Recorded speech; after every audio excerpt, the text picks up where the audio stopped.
ஒரு தந்தை தன்னோட பிள்ளைய ரொம்ப தைரியசாலியாக வளர்க்கணும்னு ஆசைப்பட்டார்.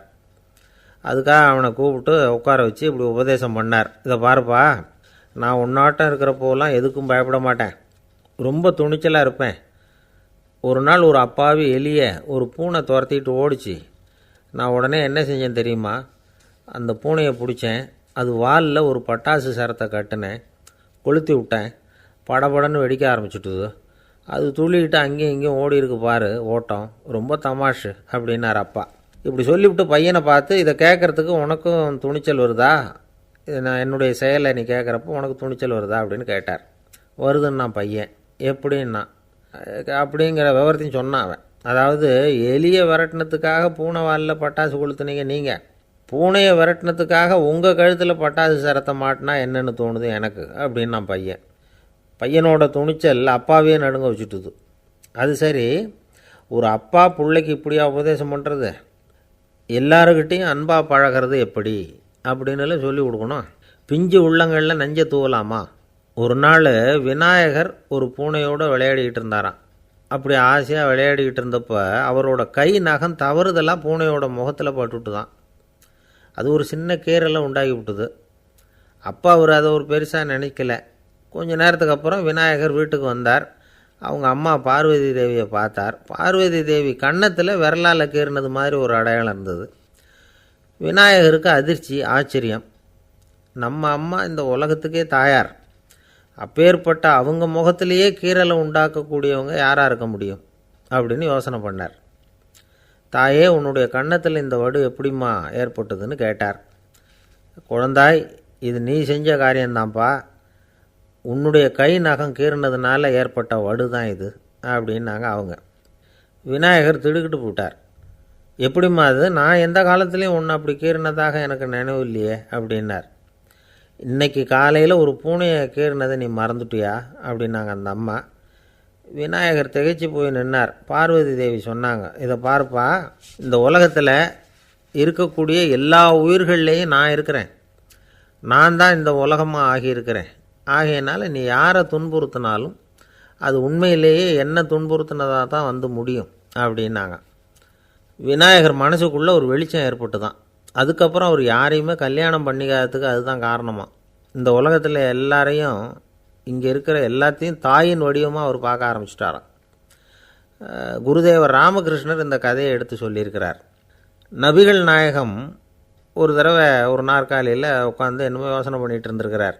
அப்போ அவரோட உடையில் ஒரு கீழ்ப்பகுதி தரையில் படிஞ்சு கிடந்திருக்குது. அங்கே விளையாடிக்கிட்டு இருந்த ஒரு பூனை அது மேலே வந்து படுத்து தூங்கி போச்சு. தொழுகை செய்ய வேண்டிய நேரம் வந்துட்டுது. நபிகள் நாயகம் எழுந்திருக்க பார்த்தார். அப்போ தான் பூனை தன்னோட உடை மேலே படுத்து தூங்கிட்டு இருக்கிறது கண்ணில் படுது. பூனையோட தூக்கத்தை கலைக்க விரும்பல அவர். தன்னுடைய சகோதரியை கூப்பிட்டார். ஒரு கத்திரிக்கோள் எடுத்துகிட்டு வர சொன்னார். பூனை படுத்திருந்த உடைப்பகுதி மட்டும் இருக்குல்ல, அதை மட்டும் அதோடு கத்திரிச்சு விட்டுட்டு அதுக்கப்புறம் அவர் எழுந்திரிச்சு தொழுகைக்கு போனாராம். அதாவது பிற உயிர்கள்கிட்ட எப்படி அன்பு காட்டணுங்கிறத பெரியவங்க எவ்வளவோ விதத்தில் நமக்கு எடுத்து காட்டியிருக்கிறாங்க. இருந்தாலும் எத்தனை பேர் மனசில் அதெல்லாம் உரைச்சிருக்குது? நாமளும் நம்ம ட்ரெஸ்ஸு மேலே ஒரு பூனை படுத்திருந்தா ஒரு கத்திரிக்கோலை தான் தேடுவோம், எடுத்துக்கிட்டு வர சொல்லுவோம்.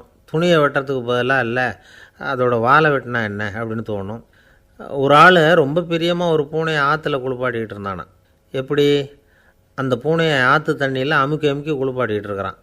அந்த வழியாக போன பெரியவர் ஒருத்தர் இதை பார்த்தார். இதை பார்ப்பா, பூனையை அது மாதிரி ஆற்று தண்ணியில் அமுக்கி குளிப்பாட்டாத, மூச்சு திணறி செத்து போடும் அப்படின்னு அட்வைஸ் பண்ணார்.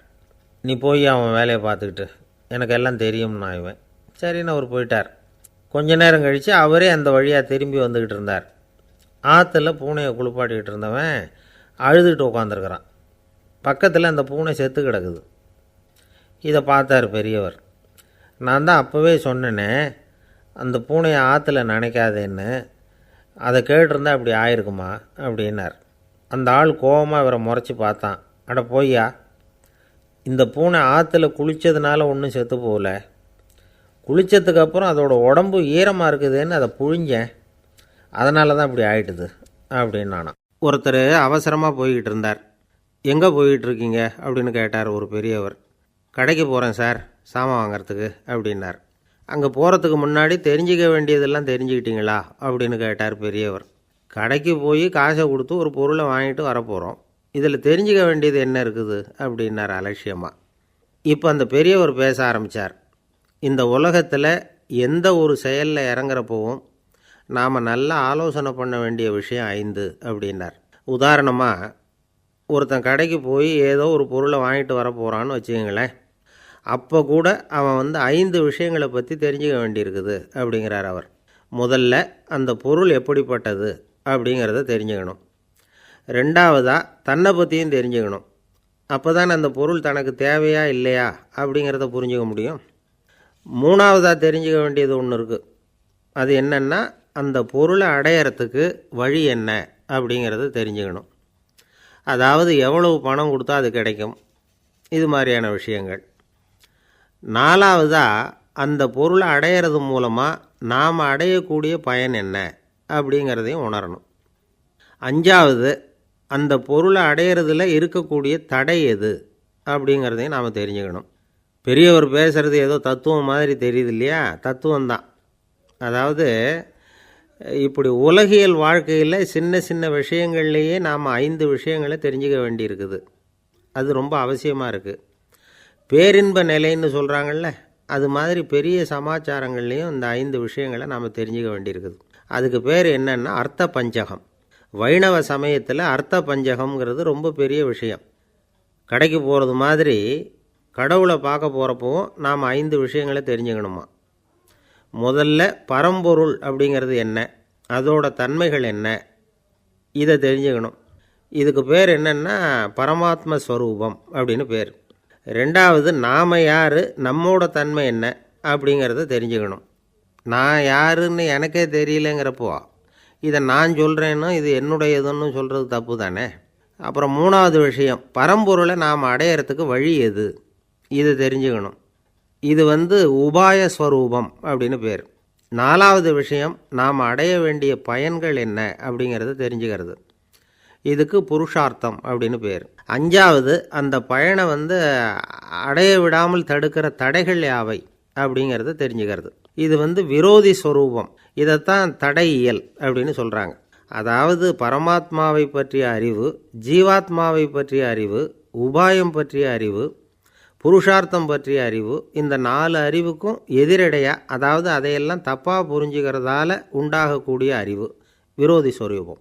என்ன இது தகவலில் ஏதாவது கதை சொல்லுவீங்கன்னு பார்த்தா ஏதோ தத்துவம் பேசிக்கிட்டு இருக்கிறீங்களே அப்படின்னு நினைக்கலாம். இதுவும் தெரிஞ்சுக்க வேண்டிய ஒரு பெரிய விஷயந்தான். காதில் போட்டு வச்சா எப்போவாவது உபயோகப்படும். என்னுடைய நண்பர் ஒருத்தர் ஒரு நாள் என்கிட்ட சொன்னார், சார், அடுத்த மாதம் தஞ்சாவூரில் ஒரு கல்யாணம், போகிறதா வேண்டாமா அப்படின்னு ஒரே குழப்பமாக இருக்குது அப்படின்னார். நான் உடனே இந்த அர்த்த பஞ்சக உபதேசம் பண்ண ஆரம்பித்தேன். அவர் எல்லாத்தையும் பொறுமையாக கேட்டுவிட்டு, சரி சார், நான் போகிறதுன்னு முடிவு பண்ணிவிட்டேன்னார். எப்படி இந்த முடிவுக்கு வந்தீங்க அப்படின்னு கேட்டேன். அவர் சொன்னார், சார், அந்த 2வது பாயிண்ட் ஒன்று சொன்னீங்களே, அதை புரிஞ்சுக்கிட்டதுக்கு அப்புறம்தான் இந்த முடிவுக்கு வந்தேன் அப்படின்னார். என்ன 2வது பாயிண்ட்டுன்னு? அதாவது தன்னை பற்றி புரிஞ்சுக்கணும் அப்படின்னு சொன்னீங்க. உடனே என்னை பற்றி புரிஞ்சுக்கிட்டேன், நான் யாருங்கிறது எனக்கு தெரிஞ்சுது, உடனே போகிறது தான் நல்லதுன்னு முடிவு பண்ணிவிட்டேன்னார். நீங்கள் யாருன்னு கேட்டேன். நான் தான் சார் அந்த கல்யாணத்தில் தாலி கட்ட வேண்டிய மாப்பிள்ளை அப்படின்னார். இயேசுநாதர்கிட்ட ஒருத்தர் கேட்டாராம், இயேசுவே, என்னை எவ்வளவு நேசிக்கிறீர்கள் அப்படின்னு. அவர் தன்னுடைய 2 கைகளையும் அகல விரித்து இவ்வளவு என்று சொல்லி சிலுவையில் உயிர் நீத்தார் அப்படின்னு சொல்லுவாங்க. அதாவது அந்த நேசிப்புக்கு எல்லை கிடையாது, அதே போல் மன்னிப்புக்கும் எல்லை கிடையாது. இது இயேசுநாதர் சொல்லி கொடுத்த ஒரு பாடம். இயேசுனுடைய சீடர்களில் ஒருத்தன் பீட்டர், அவன் ஒரு நாள் இயேசுநாதர்கிட்ட கேட்டிருக்கான், இயேசுவே, நான் என்னுடைய தம்பிக்கிட்ட அடிக்கடி சண்டை போட்டுக்கிட்டு இருக்கிறேன், என்னுடைய சகோதரன் கூட, அவனை நான் எத்தனை தடவை மன்னிக்கிறது? ஏற்கனவே 7 தடவை அவனை மன்னிச்சுட்டேன் அப்படின்னு சொல்லியிருக்கிறான். அப்போது இயேசு சொன்னாராம், மன்னிக்கிறதுக்கு எத்தனை தடவைங்கிற கணக்கெல்லாம் கிடையாது, எத்தனை தடவை உன்னுடைய சகோதரன் உன்னை கோபப்படுத்துகிறானோ அத்தனை தடவை நீ மன்னிக்கிறதுக்கும் தயாராக இருக்கணும், அதுதான் அப்படின்னு சொன்னாராம். அப்போ இவனுக்கு ஒன்றும் புரியல, இது என்ன அவன் தப்பு பண்ணிக்கிட்டே இருப்பான், நாம் மன்னிச்சுக்கிட்டே இருக்கிறதா அப்படிங்கிறது மாதிரி குழப்பமாக இருந்திருக்கிறான். அப்போது இயேசுநாதர் தன்னுடைய சீடன் பீட்டர்கிட்ட ஒரு கதை சொன்னாராம். அந்த கதை இன்றைக்கு நாம் எல்லாரும் சிந்தித்து பார்க்க வேண்டிய ஒரு கதை. அதாவது மன்னிப்பை விரும்புகிறவர்கள் மன்னிக்கவும் தயாராக இருக்க வேண்டும் அப்படிங்கிறது தான் அந்த கதையினுடைய தத்துவம். அந்த இயேசுநாதர் சொன்ன கதை என்னென்னா, ஒரு மன்னர் இருந்தார். அவர் ஒரு நாள் அரண்மனையில் உட்காந்து கணக்கு வழக்குகள்லாம் பார்த்துக்கிட்டு இருந்தார். நம்ம அரண்மனையிலேருந்து யார் யார் அரசாங்க கடன் வாங்கியிருக்கிறாங்க, யார் யார் திருப்பி செலுத்தியிருக்கிறாங்க அப்படிங்கிற விவரத்தையெல்லாம் பார்த்துக்கிட்டு இருந்தார். அப்போ தான் புரிஞ்சுது, அந்த அரண்மனையில் வேலை செய்கிற ஒருத்தனே அரசாங்க கடன் வாங்கியிருக்கிறான். எவ்வளவு? 10,000 பொற்காசுகள் வாங்கியிருக்கான் கடன். இந்த 10,000 பொற்காசுகளை திருப்பி செலுத்தலை அரசாங்கத்துக்கு. இது மன்னர் கவனத்துக்கு வந்தது. உடனே நம்ம அரண்மனையில் இருக்கிறவனே அரசு கடன் வாங்கி திருப்பி செலுத்தாமல் இருக்கான், அவனை கூப்பிட்டு வாங்கன்னு சொல்லி கூப்பிட்டுட்டு வந்தாங்களாம். விசாரிச்சிருக்கிறாங்க, என்னப்பா நீ எவ்வளோ ஒன்று? ஆமாங்க 10,000 பொற்காசுகள் வாங்கியிருக்கிறேன், இன்னும் திருப்பி கட்டலைன்றிருக்கான். உடனே அவர் மன்னர் சொல்லியிருக்கிறார், நம்ம சட்டத்திட்டப்படி நீ உடனே பணத்தை திருப்பி கட்டிடு.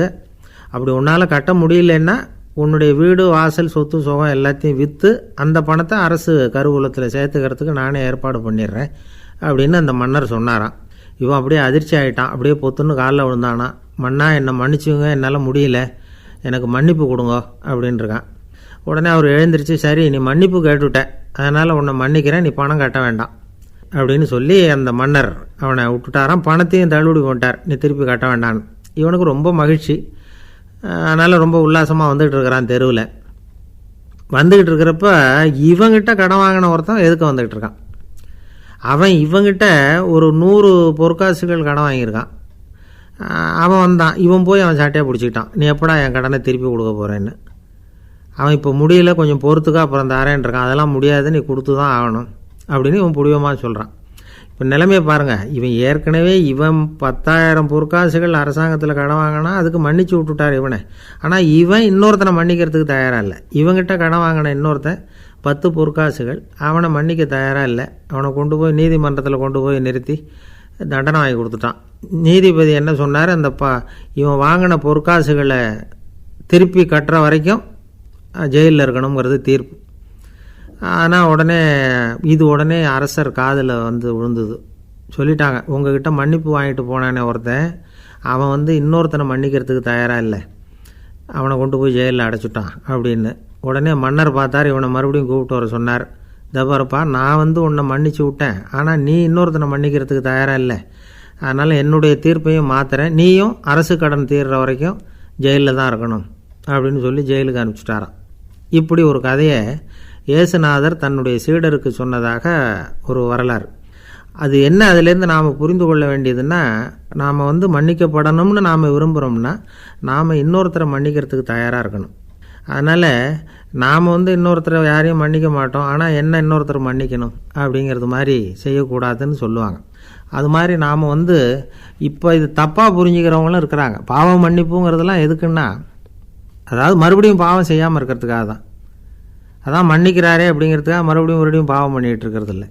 அதான் ஒருத்தர் கேட்டாராம், பாவத்திலேருந்து மன்னிப்பு கிடைக்கணும்னா நீ என்ன செய்யணும் அப்படின்னு கேட்டிருக்கார். அதுக்கு அவன் சொல்லியிருக்கிறான், நான் முதல்ல பாவம் செய்யணும், அப்போ தான் நான் மன்னிப்பு கிடைக்கும் அப்படின்னு நானாம். இப்படிப்பட்டவர்கள் தான் இன்றைக்கி உலகத்தில் அதிகமாக இருக்கிறாங்க. அதனால் இந்த மன்னிப்பின் மகத்துவங்கிறது இயேசுநாதர்கிட்டேருந்து தான் நாம் புரிஞ்சுக்கணும். அந்த இயேசு சொன்ன அந்த மன்னிக்கிற மனோபாவம் இருந்தால் இன்றைக்கி உலகம் பூராவும் அமைதி பூங்காவாக இருக்கும். அதில் ஒன்றும் ஆச்சரியமே இல்லை, அதில் ஒன்றும் சந்தேகமும் இல்லை. அதனால் மன்னிக்கிற மனோபாவத்தை நாம் எல்லாரும் நமக்குள்ளே வளர்த்து கொள்ள வேண்டும் அப்படிங்கிறது தான் நாம் இன்றைக்கு எல்லோரும் சிந்தித்து பார்க்க வேண்டிய ஒரு செய்தி. இந்த உலகத்தில் எல்லாருக்கும் மகிழ்ச்சி தரக்கூடிய ஒரு பொருள் எது? இது ஒரு முக்கியமான கேள்வி. இந்த கேள்விக்கு பொருத்தமான ஒரு பதிலை உங்களால் சொல்ல முடியுமா? அதாவது கொஞ்சம் யோசித்து பார்த்தா பணம்னு சொல்லலாமா? இப்போ கையில் காசு இல்லாதவங்ககிட்ட ஒரு 10 ரூபாயை கொடுத்தா அது அவனுக்கு சந்தோஷத்தை கொடுக்கும். ஏற்கனவே வருமான வரி பிரச்சனையில் சிக்கி இருக்கிறவர்கிட்ட இன்னும் கொஞ்சம் பணம் இந்தாங்கன்னு சொல்லி கொடுத்தோம்னா அது அவருக்கு சங்கடத்தை தான் கொடுக்கும். அதனால் அந்த கேள்விக்கு பணங்கிறது பொருத்தமான பதிலாக இருக்க முடியாது. கேள்வி என்னென்னா, இந்த உலகத்தில் எல்லாருக்கும் மகிழ்ச்சி தரக்கூடிய ஒரு பொருள் எது? சரி, இனிப்புன்னு சொல்லலாமா? ஏன்னா எல்லாருக்கும் இனிக்க தானே செய்யும். அதுலேயும் ஒரு சிக்கல் இருக்குது. சர்க்கரை வியாதிக்காரங்களுக்கு அது என்ன சந்தோஷத்தையாக கொடுக்கும்? ஆக எல்லாருக்கும் வேறுபாடு எதுவும் இல்லாமல் மகிழ்ச்சியை கொடுக்கக்கூடியது வேறு ஏதோ ஒன்று இருக்குது. அது என்னன்னு கண்டுபிடிக்கணும். அதுதான் இன்றைக்கி தகவல். இப்போ அதை கண்டுபிடிக்கணும்னா இந்த கதையை கேட்கணும். அது என்ன கதைன்னா, ஒரு ஊரில் ஒரு ராஜா இருந்தார். அவருக்கும் இதே சந்தேகம் வந்துட்டுது. அதாவது எல்லாருக்கும் இன்பம் தரக்கூடிய பொருள் எது அப்படின்னு. இதுக்கு பதில் தெரிஞ்சுக்கிறதுக்கு ஆசைப்பட்டார். சரி, அதுக்கு என்ன செய்யலாம்னு யோசனை பண்ணார். நாட்டு மக்களுக்கு பகிரங்கமாக ஒரு அறிவிப்பு கொடுத்தார். நம்ம நாட்டு மக்கள் இன்பம் தரக்கூடிய பொருள் எதுன்னு நினைக்கிறாங்களோ அதை கொண்டுக்கிட்டு வந்து அரண்மனையில் உள்ள கண்காட்சி மண்டபத்தில் வைக்கலாம். அப்படி அவங்க வைக்கிற பொருள்களில் எது எல்லாருக்கும் இன்பம் தரக்கூடியதாக இருக்குமோ அதை வச்சவருக்கு 1000 பொற்காசுகள் பரிசு அப்படின்னு அறிவிப்பு கொடுத்துட்டார். ஜனங்கள் இந்த அறிவிப்பை கேட்டாங்க. அதுக்கப்புறம் சும்மா இருப்பாங்களா? 1000 பொற்காசுன்னா சும்மாவா? அவங்கவுங்க கையில் என்னென்ன கிடைச்சதோ அதையெல்லாம் கொண்டாந்து அரண்மனை காட்சி மண்டபத்தில் வச்சுட்டாங்க. அதுக்கப்புறமா ராஜா அங்கே வந்தார். ஒவ்வொன்றா பார்த்துக்கிட்டே வந்தார். முதல்ல ஒரு குயில் இருந்தது, இனிமையாக பாடக்கூடிய குயில். இந்த குயிலோட இன்னிசை எல்லாருக்கும் இன்பம் தரக்கூடியது தான். இருந்தாலும் காது கேட்காதவங்களுக்கு இந்த இசை எப்படி இன்பம் தர முடியும்? அதனால் இது சரியில்லைன்னு விட்டார். அடுத்தபடியாக போனார். அங்கே என்ன வச்சுருக்குறாங்கன்னு பார்த்தா ஒரு அழகான மயில் அங்கே தோகை விரித்து ஆடிக்கிட்டு இருக்குது. இந்த மயிலோட ஆட்டம் மனசுக்கு இன்பம் தரக்கூடியது தான். இருந்தாலும் பார்வை இல்லாதவங்க இந்த ஆட்டத்தை பார்த்து ரசிக்க முடியுமா? முடியாது. அதனால் இதுவும் சரியில்லை அப்படின்னு சொல்லிவிட்டார். அதுக்கு அடுத்தபடியாக போனார். பல வகையான இனிப்பு பண்டங்களை வச்சுருந்தாங்க. பார்த்தார், வயசானவங்களுக்கும் நோயாளிகளுக்கும் இது இன்பம் தராது, துன்பம்தான் கொடுக்கும் அப்படின்னார். இப்படி ஒவ்வொன்றா பார்த்துக்கிட்டே போகிறார். அழகான மலர்கள், கனிகள், ஓவியங்கள் எதுவுமே பொருத்தமாக தெரியல. சகல பேருக்கும் இன்பம் தரக்கூடிய வகையில் எதுவும் இல்லை. கடைசியாக வந்தார். அங்கே ஒரு களிமண் பொம்மை இருந்தது. அது என்ன பொம்மை தெரியுமா? பசியால் வாடி இருக்கிற ஒருத்தருக்கு ஒரு அம்மா இனிமையாக பேசிக்கிட்டு சோறு போடுறது மாதிரி அந்த பொம்மையை செஞ்சுருந்தாங்க. அதுக்கு கீழே அன்பு அப்படின்னு எழுதியிருந்துதான். ராஜா பளிச்சுன்னு ஒரு முடிவுக்கு வந்தார்.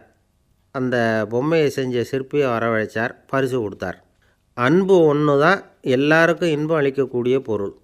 காது கேட்காதவங்களும் அதை கேட்க முடியும், பார்வை இல்லாதவங்களும் அதை பார்க்க முடியும், குழந்தைகளும் அதை உணர முடியும் அப்படின்னு அதுக்கு விளக்கம் கொடுத்தார் அந்த மன்னர். இந்த உலகத்தில் எல்லாருக்கும் மகிழ்ச்சி தரக்கூடிய ஒரு பொருள் அன்பு தான். அதை புரிஞ்சுக்கிட்டு தான் சில கணவன்மார்கள் மனைவி பேரில் ரொம்ப அன்பை காட்டிக்கிறது வழக்கம். ஒரு வீட்டு வாசப்படி பக்கமாக மழைக்கு ஒதுங்கினார் ஒருத்தர். மழை தூரிக்கிட்டு இருந்தது, இருட்டு நேரம். அந்த வீட்டில் இருந்தவர், இன்றைக்கி ராத்திரி வேணும்னா இங்கேயே தங்கிட்டு காலையில் போங்க அப்படின்னார். உடனே இவர் சொன்னார், ரொம்ப நன்றிங்க, ஒரு 10 நிமிஷத்தில் இதை வந்துவிடுறேன் அப்படின்னு சொல்லிவிட்டு எங்கேயோ ஓடினார். 10 நிமிஷம் கழித்து திரும்பி வந்தார். ஆமாம், எங்கே போயிட்டு வந்தீங்கன்னு கேட்டார் வீட்டில் இருந்தவர். நேராக எங்கள் வீட்டுக்கு போய் மனைவிக்கிட்ட இன்றைக்கி ராத்திரி இங்கேயே தங்கிக்கிறேன்னு சொல்லிவிட்டு வந்துவிட்டேன் அப்படின்னார் அவர். அன்பில் இது ஒரு ரகம். ஒருத்தர் மனசில் நிம்மதி இல்லாமல் உட்காந்துருந்தார். என்ன சார் விஷயம் அப்படின்னு விசாரித்தேன். அகலக்கால் வச்சுட்டேன், அதுதான் அவதிப்படுறேன்னார். விவரமாக சொல்லுங்கன்னேன். வீடு கட்டணும்னு ஆரம்பித்தேன், வேலை பாதியிலேயே நிற்கிது, கையில் பணம் இல்லை அப்படின்னார். இது மாதிரி ஆசாமிகள் பல பேரை நீங்கள் பார்த்துருக்கலாம். இவங்கெல்லாம் சுலபமாக மன அழுத்தத்துக்கு ஆளாயிடுறாங்க. மன உளைச்சல், அதாவது ஸ்ட்ரெஸ் அப்படின்னு சொல்கிறோமே, அதுக்கு அடிப்படையான சில காரணங்கள் உண்டு. அதாவது மிகையாக திட்டமிடுதல் அப்படிங்கிறதும் ஒரு முக்கியமான காரணம். நடைமுறை சாத்தியம் என்னங்கிறத மனசில் வச்சுக்கிட்டு எந்த திட்டத்தையும் தீட்டணும், அப்போ தான் அது சரியாக வரும். ரெண்டாவது காரணம் என்ன தெரியுமா? ஒரே நேரத்தில் பல்வேறு செயல்களில் ஈடுபடுறது. தொலைபேசியில் பேசிக்கிட்டே கையில் இருக்கிற கடிதத்தை படிச்சுக்கிட்டே எதிரில் உட்காந்துக்கிட்டு இருக்கிறவருக்கும் அப்பப்போ பதில் சொல்லிக்கிட்டு மனசில் பல்வேறு சிந்தனைகளை அப்படியே ஓட விட்டுக்கிட்டு இருக்கிறது, இதுவும் மன அழுத்தத்தை உண்டாக்குது. மூணாவது காரணம், எதிலேயும் வெற்றி மட்டும் எதிர்பார்க்குற ஒருதலைப்பட்சமான ஆர்வம். நாம் தொட்டதெல்லாம் வெற்றியாகவே முடியணும் அப்படின்னு எதிர்பார்க்குறவங்க ஏதாவது ஒன்றில் தோல்வியை கண்டால் தோண்டு போயிடுறாங்க. எப்படியும் முடியலாம்ங்கிற எண்ணம் ஏற்கனவே நமக்குள்ளே இருந்துட்டுதுன்னா அந்த அவஸ்தை வராது. அதனால் அதுவும் நம்ம வளர்த்து கொள்ள வேண்டிய ஒரு குணம். மன உளைச்சல் ஏற்படுறதுக்கு இன்னொரு காரணம், எதையும் வேகமாக செஞ்சுடணும் அப்படிங்கிற துடிப்பு. அந்த துடிப்பே மனசை அழுத்த ஆரம்பிச்சிடும். எந்த ஒரு காரியத்திலையும் தாமதமோ இடையூறோ ஏற்பட்டால் அதை பொறுத்துக்கிற மனப்போக்கம் வேணும். அது இல்லாதவங்க அழுத்தத்துக்கு ஆளாயிடுறாங்க. சில பேர் வேலைன்னு எந்த நேரம் பார்த்தாலும் வேலையே கதின்னு கிடப்பாங்க. பொழுதுபோக்குக்கோ உடற்பயிற்சிக்கோ குடும்பத்தில் உள்ளவங்க அல்லது நண்பர்கள் கூட கலந்துரையாடவோ கொஞ்சம் கூட நேரம் ஒதுக்க மாட்டாங்க. இந்த சுபாவம் மன அழுத்தத்தை உண்டு பண்ணும். இதையெல்லாம் புரிஞ்சுக்கிட்டு அதிலிருந்து விடுபடுறது எப்படின்னு யோசிக்கணும். வல்லுநர்கள் இது தொடர்பாக சில யோசனைகளை சொல்லி வச்சுருக்கிறாங்க. அது என்னென்னா, வாழ்க்கைங்கிறது பிரச்சனைகளால் பின்னப்பட்ட ஒன்று. அது எப்போவுமே முடிவடையாத ஒரு தொடர்கதை அப்படிங்கிறத முதல்ல நாம் புரிஞ்சுக்கணும். ஒரே நேரத்தில் ஒரு காரியத்தில் மட்டுமே நாம் கவனம் செலுத்தணும். அடுத்தவங்க காரியத்தில் தலையிடக்கூடாது. எதையும் பேச ஆரம்பிக்கிறதுக்கு முன்னாடி நம்மை நாமே கேட்டுக்க வேண்டிய கேள்வி 2. 1, நான் சொல்ல போகிறது ரொம்ப முக்கியமானதா? 2வது, நான் சொல்கிறத அவங்க கேட்குறதுக்கு ஆசைப்படுறாங்களா? நான் பேசுகிறதுக்கு அது சரியான நேரம் தானா? இதை யோசித்து பார்த்ததுக்கப்புறம் எதையும் பேச ஆரம்பிக்கணும். முடிஞ்ச அளவுக்கு வளைந்து போகிற சுபாவத்தை வளர்த்துக்கணும். நம்ம நேரம் விலை மதிப்பு இல்லாதது. அதை வீணாக்கக்கூடாது. சிரிக்க தெரியலனாலும் பரவாயில்ல, முகத்தில் கொஞ்சம் புன்முறுவலாவது காட்டணும். இதெல்லாம் ரொம்ப முக்கியம். அடுத்தவங்க ஏதாவது செஞ்சால் உடனே நன்றி சொல்ல மறக்கக்கூடாது. தினமும் கொஞ்சம் நேரத்தை தனிமையில் செலவு பண்ணணும். மன உளைச்சலிருந்து விடுபடுறதுக்கு 3 முக்கிய வழிகள் சொல்கிறாங்க. அதை சுருக்கமாக ரெட் அப்படின்னு சொல்கிறாங்க. RED ஆங்கில எழுத்தில். அந்த முதல் எழுத்து R, அது என்னென்னா ரிலாக்ஸேஷன், அதாவது இடை ஓய்வு.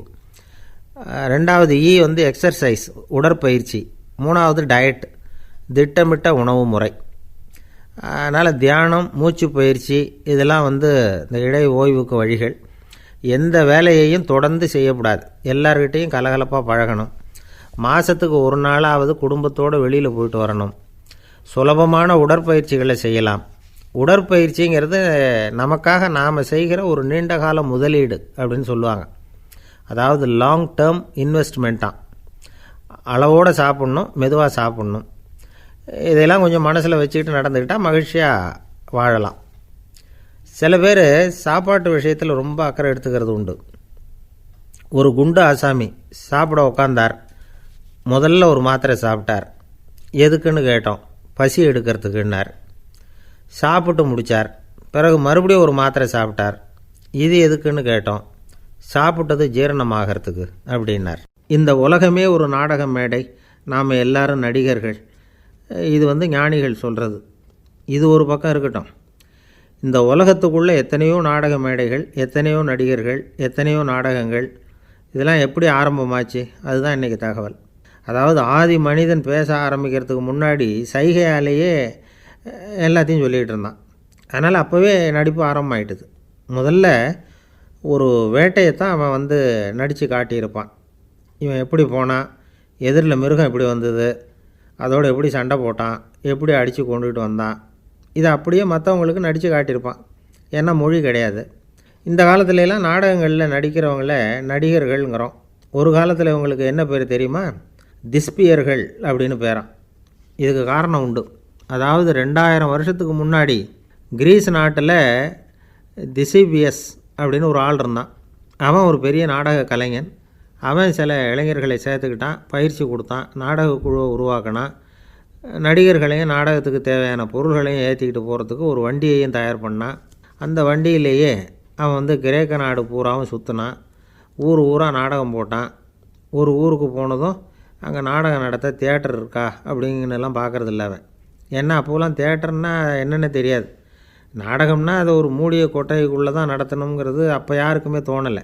இந்த வண்டி போகும், அதுவே ஒரு பகுதி அப்படியே ஒரு மேடை மாதிரி விரிச்சிக்கும். அதில் ஏறி நின்றுக்கிட்டு நாடகத்தை நடித்து காட்டுவாங்களாம். மக்கள்லாம் எதிரில் தரையில் உட்காந்து அதை பார்த்துக்கிட்டு இருக்கிறது. உலகத்தின் முதல் நடமாடும் தியேட்டர் இது தானா. இந்த திசிபியஸ் தான் முதலாக உலகத்தில் நாடகங்கிற பொழுதுபோக்கை நடத்தி காட்டினவன் அப்படின்னு சொல்கிறாங்க. அவன் சொந்தமாக நாடகம் எழுதுனான், நடித்தான், நாடகத்தை இயக்கினான். அதனால தான் அவனை first man of the theatre அப்படின்னு சொல்லுவாங்க. அவன் தான் நாடக மேடையின் முன்னோடி. கிரேக்கர் காலத்திலேயே நாடக ஆசிரியர்கள், நடிகர்கள், ரசிகர்கள் இவங்கள்லாம் உருவாயிட்டாங்களாம். நாடகத்தின் சரித்திரத்தில் இந்த 3 பிரிவும் ரொம்ப முக்கியம். அதாவது கிரேக்க தியேட்டர்கள்லாம் திறந்த வெளி மேடைகள் தான். பெரும்பாலும் மலைச்சரிவுகள். அதுவே படிப்படியாக பண்ணியிருப்பாங்க. கீழே அரைவட்ட வடிவில் மேடை, அதுக்கு ஆர்கெஸ்ட்ரான்னு பேர். பிற்காலத்தில் இதில் உட்காந்து இசைக்குழுவினர் வாய்ச்சதுனால இசைக்குழுவுக்கே ஆர்கெஸ்ட்ராங்கிற பேர் வந்துட்டுது இப்போது. கிரேக்க தியேட்டர்களில் ஒன்று, அதோட காலம் வந்து கிமு 340.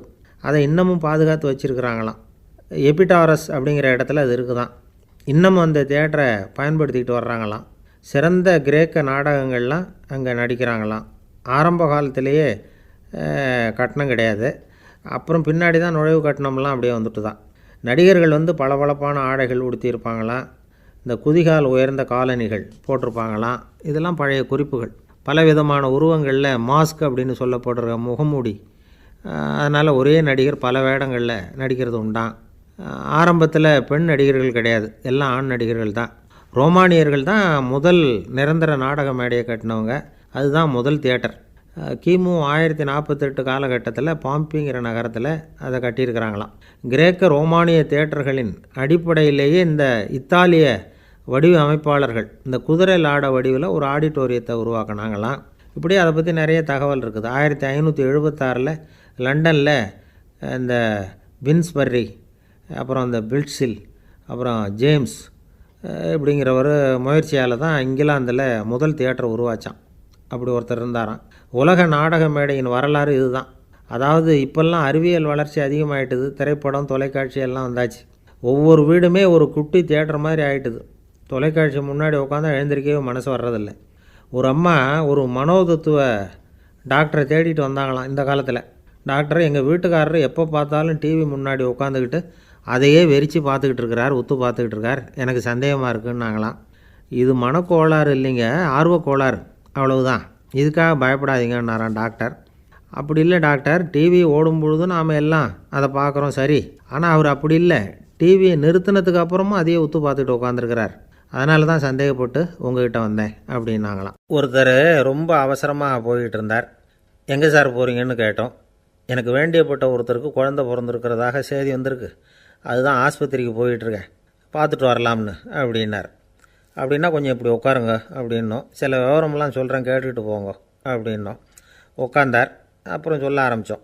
புதுசாக பிறந்திருக்கிற ஒரு குழந்தைய பார்க்க போகிறதுன்னா அது சாதாரண விஷயம் இல்லை. அதில் ரொம்பவும் கவனமாக நடந்துக்கணும். புது குழந்தைக்கு நோய் சுலபமாக தொற்றும். முக்கியமாக காற்று மூலமாக பரவுகிற நோய்கள் சுலபமாக வந்துடும். அதனால் நமக்கு உடம்பு சரியில்லைன்னா குழந்தைய விட்டு கொஞ்சம் தள்ளியே இருக்கிறது தான் நல்லது. பெரியவங்களை பொறுத்த வரைக்கும் சாதாரணமாக உள்ள ஒரு கிருமி கூட குழந்தையை பொறுத்த வரைக்கும் ரொம்ப மோசமான ஒரு கிருமியாக இருக்கும். சில வெளிநாடுகளில் எப்படி தெரியுமா, பிறந்த குழந்தை தூங்கிக்கிட்டு இருக்கிற ஒரு ரூமுக்கு போகணும்னா போகிறவங்க முகமூடி போட்டுக்கணும், காலணிகளை மாற்றிக்கணும், அவ்வளவு சுத்தமாக உள்ளே போய் பார்த்துட்டு வரணும். பொதுவாக சில ஆஸ்பத்திரிகளில் பார்த்திங்கன்னா பார்வையாளர்கள் நேரத்தில் விசிட்டிங் ஹவர்ஸ் தாயை விட்டு குழந்தைய தனியாக பிரித்து வச்சுருவாங்க. எதுக்குன்னு நினைக்கிறீங்க? அந்த நேரம் பல பேர் வருவாங்க போவாங்க, அவங்க கை கால் சுத்தமாக இருக்காது. சுத்தம் இல்லாத கைகள் மூலமாக கிருமிகள் பரவும். சுத்தம் இல்லாத கைன்னா மண் தூசி படிஞ்சிருக்கிற கை மட்டும் தான் அர்த்தம் இல்லை. சாலையில் கையை வீசிக்கிட்டு நடந்து வர்றீங்க, குழந்தைய பொறுத்த வரைக்கும் அது கூட சுத்தம் இல்லாத கை தான். தாயை தவிர மற்றவங்க குழந்தைய தூக்காமல் பார்த்துக்கிறது நல்லது. தாய் கூட அளவோடு கொஞ்சிறதோடு நிறுத்திக்கணும். புதுசாக ஒரு குழந்தைய பெற்றுருக்கிற பொண்ணுக்கிட்ட மற்ற தாய்மார்கள் ஏதாவது சொல்லிக்கிட்டே இருப்பாங்க. குழந்தைய அப்படி வளர்க்கணும், இப்படி வளர்க்கணும் அப்படின்னு ஏதாவது அட்வைஸ் பண்ணிக்கிட்டே இருப்பாங்க. இப்படி ஓவராக அறிவுரை பண்ணுறது அந்த பொண்ணை குழப்பி விட்டுரும். அதனால் அப்படிலாம் பண்ணக்கூடாது. அந்த பெண்ணே ஏதாவது கேட்டால் கூட டாக்டர் சொல்ல வேண்டிய விவரங்களையெல்லாம் நாமே சொல்லிகிட்டு இருக்கக்கூடாது. புதுசாக பிறந்திருக்கிற குழந்தைய மட்டும்தான் இப்படி பார்க்கணும்னு இல்லை. ஒரு நோயாளி குழந்தைய பார்க்க போகிறதுனா கூட ரொம்ப எச்சரிக்கையாக தான் நடந்துக்கணும். ஒரு தின்பண்டமோ விளையாட்டு சாமானோ அந்த குழந்தைக்கு நாம் வாங்கிட்டு போகிறதா வச்சுக்குவோம். அதை நேராக கொண்டுகிட்டு போய் அந்த குழந்தைகிட்டே கொடுக்கக்கூடாது. அதோட அப்பா அம்மாக்கிட்ட ரகசியமாக கொடுக்கலாம். அவங்க முடிவு பண்ணிட்டோம் குழந்தைகிட்ட அதை கொடுக்கலாமா வேண்டாமாங்கிறத. அவங்களுக்கு தான் தெரியும் அதோட மனசும் உடம்பும். உங்கள் அக்கறையை காட்டுறதா நினச்சிக்கிட்டு குழந்தை வாயில் எதையும் கொண்டுட்டு போய் போடாதீங்க. போகிறப்போ உங்கள் வீட்டு குழந்தையும் அழைச்சிட்டு போகாதீங்க. இது நோயை வாங்கிட்டு வந்துடும், அல்லது புதுசாக ஒரு நோயை அதுக்கிட்ட கொடுத்துட்டு வந்துடும். என்னதான் உங்களுக்கு பழக்கமான குழந்தையாக இருந்தால் கூட அதுக்கு விருப்பம் இல்லைன்னா பேசக்கூடாது. அங்கே போய் அவங்க பள்ளிக்கூடத்தை ஞாபகப்படுத்திகிட்டு இருக்கக்கூடாது. நோயில் இருக்கிறப்ப ஸ்கூலை பற்றி பேச அது விரும்பாது. ஆஸ்பத்திரியை விட்டு வெளியில் புறப்படுறப்போ குழந்தைகிட்ட சொல்லணும்னு அவசியம் இல்லை. அதோட அப்பா அம்மா கிட்ட சொல்லிவிட்டு புறப்பட்டா போதும், குழந்தை கோபிச்சிக்காது. சமூக சம்பிரதாயத்தை பற்றி அது கவலைப்படுறதில்லை. இப்படி எல்லா விவரமும் நம்ம எதிரில் உட்காந்துருந்தவங்ககிட்ட சொல்லி முடித்தோம். ரொம்ப நன்றி சார் அப்படின்னு சொல்லிவிட்டு அவர் புறப்பட்டார். குழந்தைங்க கொஞ்சம் வளர்கிற வரைக்கும் தான் நாம் எச்சரிக்கையாக இருக்கணும்னு இல்லை, வளர்ந்த பிறகு இன்னும் எச்சரிக்கையாக இருக்கணும். ஒரு பையன் பள்ளிக்கூடத்துலேருந்து திரும்பி வீட்டுக்கு வந்தான். முகம் பூரா நகத்தால் கீறி இருந்தது. அப்பா பார்த்து பயந்துட்டார். யாருடா உன்னை இப்படி பண்ணது அப்படின்னார். என் கூட படிக்கிற இன்னொரு பையன்னா. நாளைக்கு உன் கூட பள்ளிக்கூடத்துக்கு வர்றேன், நீ எனக்கு அவனை அடையாளம் காட்ட முடியுமான்னார். அது ரொம்ப சுலபம் நான் பையன். எப்படின்னார் அப்பா. அவன் காதில் ஒன்று கையோடு எடுத்துகிட்டு வந்திருக்கிறேன், இதோ என் பையில் தான் வச்சுருக்கேன் அப்படிங்கிறான் அந்த பையன். ஒரு தெருவில் சில சிறுவர்கள் விளையாடிக்கிட்டு இருந்தாங்க. ஏதோ ஒரு உயரமான கல்லை நடுத்தெருவில் வச்சு அதை சுற்றி சுற்றி ஓடி வந்துக்கிட்டு இருக்கிறாங்க. அது என்ன விளையாட்டோ அவங்களுக்கு தான் தெரியும். கொஞ்ச நேரம் அப்படி விளையாடிக்கிட்டு இருந்தவங்க விளையாடி முடித்ததும் அந்த கல்லை நடுத்தெருவில் அப்படியே விட்டுவிட்டு அவங்கவுங்க வீட்டுக்கு ஓடி போட்டாங்க. அதுக்கப்புறம் அந்த வழியாக 2 பெண்கள் பேசிக்கிட்டே வந்தாங்க. பேச்சு சுவாரஸ்யத்தில் நடுத்தெருவில் இருந்த அந்த கல்லை கவனிக்கலை. காலில் இடிச்சுட்டுது, லேசாக ரத்தம் வந்துட்டுது, வலி தாங்கலை. காலில் இடிச்சுக்கிட்ட பொண்ணு திட்ட ஆரம்பிச்சுட்டுது. வர வர ஊர் உலகம் ரொம்ப கெட்டு போச்சு, யாருக்கும் பொறுப்பே கிடையாது பாரு, இப்படி நடுத்தருவில் பொறுப்பு இல்லாமல் இப்படி கல்லை போட்டு வச்சுருக்குறாங்களே, இது நியாயமா அப்படின்னு சொல்லி இந்த சமூகத்தை கடுமையாக விமர்சனம் பண்ணிக்கிட்டு அவங்க போயிட்டாங்க. கொஞ்ச நேரம் கழித்து ஒரு வாலிபன் அந்த வழியாக வந்தான். அந்த கல்லை பார்த்தான், நின்னான், ஒரு நிமிஷம் யோசனை பண்ணான். என்ன பண்ணலாம்னு பார்த்தான். தன்னுடைய வீரத்தையும் பலத்தையும் காட்டணும்னு நினச்சான். பின்னாடி போனான். அப்புறம் வேகமாக ஓடி வந்து ஒரு சின்ன ஹை ஜம்ப் அப்படியே துள்ளி குதித்தான். துள்ளி குதித்து தாண்டி அந்த பக்கமாக போய் விழுந்தான். அப்படியே விசில் அடிச்சுக்கிட்டு அவன் பாட்டுக்கு நடந்து போகிறான். அடுத்தபடியாக ஒரு காதல் ஜோடி அந்த வழியாக வந்தது. நடுத்தெருவில் கண்ணில் பட்டது. அவங்க 2 பேரும் ரொம்ப நெருக்கமாக சேர்ந்து வந்துக்கிட்டு இருக்கிறாங்க. நடுவில் கல் இருக்கிறதுனால கொஞ்ச நேரம் 2 பேரும் விலகி மறுபடியும் இந்த பக்கம் வந்து சேர்ந்து போகணும். கொஞ்ச நேரம் நாம் பிரிய வேண்டி இருக்குதே அப்படின்னு வருத்தத்தோடு முணுமுணுத்துக்கிட்டே இந்த பக்கம் வந்தாங்க. அதுக்கப்புறம் வழக்கம் போல் சேர்ந்து அவங்க பாட்டுக்கு எதிர்காலத்தை பற்றி கற்பனை பண்ணிக்கிட்டே போயிட்டாங்க. கடைசியாக அந்த வழியாக பார்வை இல்லாத ஒருத்தர் வந்துக்கிட்டு இருக்கார். அவர் கையில் வழக்கமாக வச்சுருக்கிற அந்த ஊன்றுகோல், கையில் இருக்கிற அந்த ஊன்றுகோலால் தனக்கு முன்னாடி அப்படியும் இப்படியும் அப்படியே தட்டிக்கிட்டு பார்த்துக்கிட்டே அவர் மெதுவாக நடந்து வந்துக்கிட்டு இருக்கிறார். வழியில் இருக்கிற அந்த கல் தட்டுப்பட்டுது. உடனே நடுத்தெருவில் ஒரு கல் இருக்குங்கிறத அவர் புரிஞ்சுக்கிட்டார். உடனே குனிஞ்சார். அந்த கல்லை தடவி பார்த்து எடுத்தார். தெரு ஓரமாக கொண்டுகிட்டு போய் போட்டார். அதுக்கப்புறம் அவர் பாட்டுக்கு அவர் வழியில் நடந்து போனார். இப்போது இதில் பல பேர் வந்தாங்க போனாங்க. இவங்களில் பார்வை உள்ளவங்க யார், பார்வை இல்லாதவங்க யார்? இப்படி ஒரு கேள்வி கேட்டால் என்ன பதில் சொல்ல முடியும்? கொஞ்சம் யோசித்து பார்த்தா இன்றைக்கி பல பேர் இப்படி தான் இருந்துக்கிட்டு இருக்கிறோம். ஒரு ஆள் பார்க்குறதுக்கு பெரிய மனுஷன் மாதிரி இருக்கார். ஒரு தெரு வழியாக நடந்து வந்துக்கிட்டு இருந்தார். இருட்டு நேரம். வழியில் ஒரு பெரிய கல் கிடந்தது, கருங்கல். பார்த்தார். கொஞ்ச நேரம் யோசித்தார். போய் தூக்கி பார்த்தா ரொம்ப கனமாக இருந்தது. இன்னொரு ஆள் சேர்ந்தால் தான் தூக்க முடியும். இவர் உடனே ரோட்டோரமாக போய் ஒரு மரத்தடியில் உட்காந்துக்கிட்டார். 2 பக்கமும் பார்த்துக்கிட்டே இருக்கார், யாராவது வர்றாங்களான்னு. கொஞ்ச நேரத்தில் ஒருத்தர் வந்தார், இவருக்கு தெரிஞ்சவர். என்னங்க இந்த நேரத்தில் இங்கே உட்காந்துருக்குறீங்கன்னு கேட்டார் அவர். அதோ அந்த கருங்கல் அப்படின்னு சுட்டி காட்டினார். ஓ, அதை தூக்கி ஓரமாக போடணுமா? வாங்க 2 பேரும் தூக்கலான்னார் வந்தவர். நான் அதுக்காக உட்காந்துருக்கலேன்னார் இவர். பின்ன வேறு எதுக்காகன்னார் அவர். ஒரு மனுஷன் கருங்கல்லில் காலை இடிச்சுக்கிட்டான்னா எப்படி துள்ளுவான்னு பார்க்கணுங்கிறது எனக்கு ரொம்ப நாளாக ஒரு ஆசை, அதுக்காக தான் உட்காந்துருக்கிறேன் அப்படின்னாராம். ஒரே ஒரு ஊரில் ஒரு பாதிரியார் இருந்தார். ரொம்ப நாள் சந்தோஷமாக வாழ்ந்தார். ஒரு நாள் அவர் மடத்து சமையல் அறையில் பாத்திரங்களை கழுவி துலக்கி சுத்தப்படுத்திக்கிட்டு இருந்தார். அந்த சமயத்தில் ஒரு தேவதூதன் அவர் முன்னாடி வந்து நின்னான். இவர் நிமிர்ந்து பார்த்தார். ஆண்டவர் என்னை உங்ககிட்ட அனுப்பியிருக்கிறார், பரலோகத்தில் வாசம் செய்கிறதுக்கு உங்களுக்கு நேரம் வந்துட்டுது அப்படின்னு நான் அந்த ஆள். ஆண்டவருக்கு என்னோட ஞாபகம் வந்ததுக்கு நன்றி. ஆனாலும் இப்போ இங்கே நீயே பாரு, எவ்வளவு பாண்டங்கள் பாக்கி இருக்குது, இவ்வளவையும் நான் சுத்தப்படுத்த வேண்டியிருக்கு. நான் நன்றி கெட்டவனாக இருக்க விரும்பலை. இந்த பணியை முடிக்கிற வரைக்கும் என்னுடைய பரலோக வாழ்வை தள்ளி வைக்க முடியுமா? நீ என்ன நினைக்கிற அப்படின்னு கேட்டார். தேவதூதன் தனக்கே உரிய விவேகத்தோட அன்போட பாதிரியாரை பார்த்தான். சரி, என்ன செய்யலாம்ங்கிறத அப்புறம் சொல்கிறேன் அப்படின்னு சொல்லிவிட்டு புறப்பட்டு போயிட்டான். ஒரு நாள் அந்த பாதிரியார் தோட்டத்தில் உள்ள களைகளையெல்லாம் ஒரு களை கொத்தியால் கொத்தி களை எடுத்துக்கிட்டு இருக்கிறார். அந்த சமயத்தில் இந்த தேவதூதன் மறுபடியும் அவர் முன்னாடி நிற்கிறான். பாதிரியார் பார்த்தார். இதை பாரு, இந்த தோட்டம் பூராவும் எவ்வளவு களை மண்டி கிடக்கு, பரலோகம் கொஞ்ச காலம் எனக்காக பொறுத்திருக்கலாம்னு நீ நினைக்கிறியா அப்படின்னு கேட்டார். தேவதூதன் சிரிச்சுக்கிட்டே மறுபடியும் மறைஞ்சிட்டான். மறுபடியும் அவர் களை எடுக்கிறது, தானிய களஞ்சியத்துக்கு வர்ணம் பூசுறது, இப்படிப்பட்ட வேலைகளில் ஈடுபட்டிருக்கார். இன்னொரு நாள் ஒரு மருத்துவமனையில் நோயாளிகளை கவனிச்சிக்கிட்டு ரொம்ப தீவிரமாக இருக்கிறார் அந்த பாதிரியார். ஒரு நோயாளியோட தாகத்துக்கு தண்ணீர் கொடுத்துட்டு நிமிர்ந்து பார்க்குறப்போ தேவதூதன் மறுபடியும் அவர் முன்னாடி வந்து நிற்கிறான். இந்த தடவை பாதிரியார் தன்னலமற்றவராக பேரன்பை காட்டக்கூடிய வகையில் தன்னுடைய 2 கைகளையும் உயர்த்தியபடி தேவதூதனின் கவனத்தை பிணியால் வாடக்கூடிய நோயாளிகளின் பக்கம் திருப்பினாராம். தேவதூதன் ஒன்றும் சொல்லலை, மறைஞ்சிட்டான். அன்னைக்கு சாயந்தரம் பாதிரியார் மடத்தில் உள்ள தன்னுடைய அறைக்கு போய் இளைப்பாறினார். யோசித்து பார்த்தார். தேவதூதனையும் தேவதூதனின் விருப்பத்தையும் பல நாள் தள்ளி போட்டு வந்ததையும் அவர் ரொம்ப நினச்சி பார்த்தார். திடீர்னு தான் முதுமை அடைகிறதையும் சோர்வு அடைகிறதையும் உணர்ந்தார். ஆண்டவரை நினச்சார். ஆண்டவரே, உம்முடைய தூதனை மறுபடியும் என்கிட்ட அனுப்புனா நான் சந்திக்கிறதுக்கு ஆவலாக இருக்கேன் அப்படின்னு சொல்கிறப்பவே தேவதூதன் பக்கத்தில் நின்னான். பாதிரியார் நிமிர்ந்து பார்த்தார். நீ இப்போவே என்னை அழைச்சிக்கிட்டு போக விரும்பினா நான் பரலோகத்துக்கு வர்றதுக்கு தயாராக இருக்கேன்னார். தேவதூதன் அந்த பாதிரியாரை அன்போடவும் விவேகத்தோடவும் பார்த்து, நீங்கள் என் கூட பரலோகத்துக்கு வர்ற தயாராக இருக்கிறதா சொல்கிறீங்க, ஆனால் நீங்கள் இது வரைக்கும் வேறு எங்கே இருந்ததா நினைக்கிறீங்க அப்படின்னானோ. அப்படின்னா இது வரைக்கும் இருந்த இடம்தான் பரலோகம் அப்படிங்கிறத உணர்த்தியிருக்கிறான். பரலோகம்னா என்னென்னு புரிஞ்சுக்கிறதுக்கு இந்த சம்பவம் நமக்கு உதவியாக இருக்குது. தொண்டு செய்கிறத விட பெரிய செயல் வேறு எதுவும் இருக்க முடியாது. அது நம்ம மனசுக்கு கொடுக்குற சுகத்தை வேறு எதுவும் கொடுக்க முடியாது. நாம் தொண்டு செய்கிற இடம்தான் அந்த புண்ணிய இடம். ஆனால் இந்த காலத்துலலாம் நாம் தொண்டு செய்யணும்னு நினச்சி ஏதாவது ஆரம்பித்தா கூட அதை ஒரு மாதிரியாக சுற்றி நின்று வேடிக்கை பார்க்க ஆரம்பிச்சிடுறாங்க. ஒரு பெரியவர் அப்படி தான் ஒரு தொண்டு செஞ்சுக்கிட்டு இருந்தார். ஒரு கோவில் கட்டிக்கிட்டு இருந்தாங்க. அதில் ஒரு இடத்துல ஒரு பலகையை வச்சு ஆணி அடிக்கிற வேலையை செஞ்சுக்கிட்டு இருந்தார் அந்த பெரியவர். ஒரு சின்ன பையன் அதை ரொம்ப ஊக்கமாக அக்கறையாக கவனிச்சிக்கிட்டு இருந்தான்.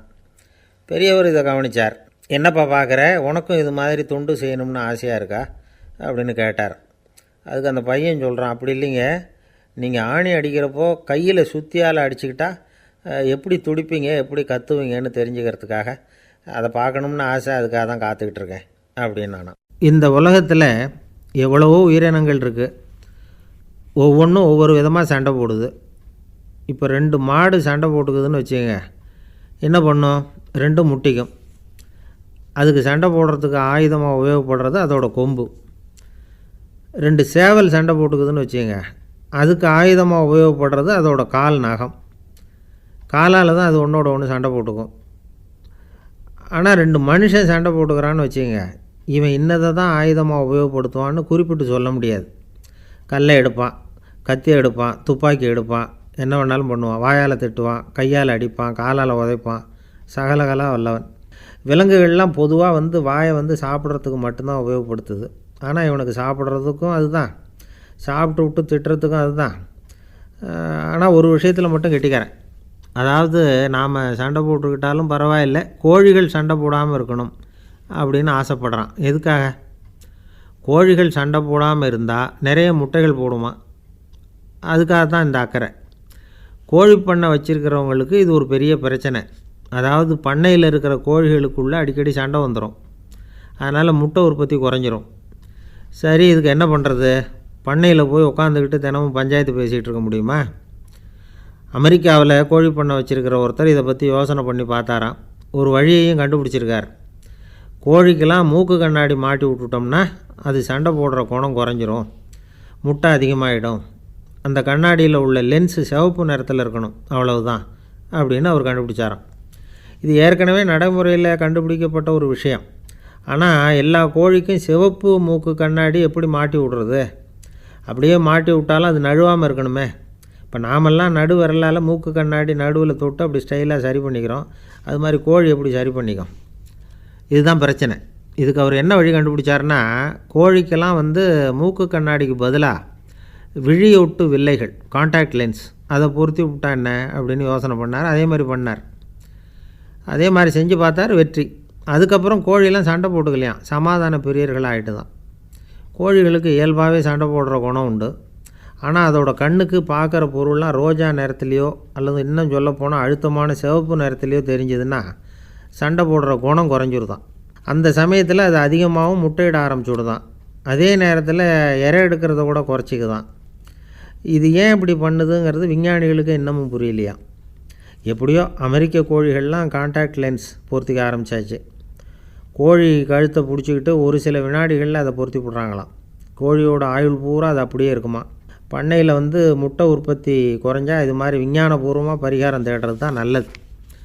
நமக்கு வேண்டியப்பட்ட ஒருத்தர் அவர் ஒரு கோழி பண்ணை வச்சுருந்தார். அந்த பண்ணையில் பாதி கோழி திடீர்னு செத்து போச்சு. உடனே ஒரு கால்நடை மருத்துவர்கிட்ட போக வேண்டியது தானே. அங்கே போகல. உள்ளூரில் மந்திரம் பண்ணிகிட்டு இருந்த ஒரு சாமியார்கிட்ட போனார். அவர் காலில் விழுந்தார். சாமி, என் பண்ணையில் பாதி கோழி செத்து போட்டுதுன்னார்.